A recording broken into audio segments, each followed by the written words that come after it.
Number 12 on our list, the Oklahoma Sooners, and I think they're very, very similar to the team we just talked about, the Tennessee Volunteers. Very talented team, accustomed to winning, very talented young quarterback. The talk about Jackson Arnold coming out of Norman is extraordinarily high. Expectations are extraordinarily high. I think the difference between this Oklahoma team and maybe some other teams in this area of the rankings is how sort of unlucky their schedule got going into the SEC. Like the odds of you going into the SEC and having Tennessee, Missouri, Ole Miss, and all be like at their best in the last 15 years. And oh, by the way, Texas at its best since 2009, who you know you're going to play. And they kind of got unlucky with the quote unquote easier games on their schedule. I think the defense is going to get better, but ultimately this is all about what's around Jackson Arnold.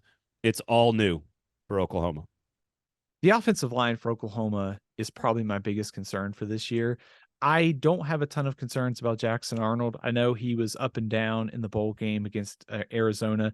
Not too worried about that. I think what I saw was a lot of talent that just needs to be harnessed by the new offensive coordinator, Seth Luttrell. So I think quarterback, running back, receiver, I think they're going to be fine. Like I said, offensive line, a little bit of a concern for me. Defense got better last season in Brent Venables' second year. They get Danny Stutzman back, and that's a big deal for them. So a lot of, like Tennessee, I think very quarterback driven, high upside quarterback, just being that good to overcome some of these concerns.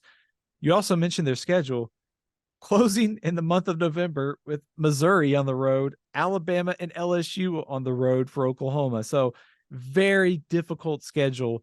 This might be a team that the record might be not indicative of how good they are because their schedule is so challenging. They could be 10-win good and finish with 4 or 5 losses.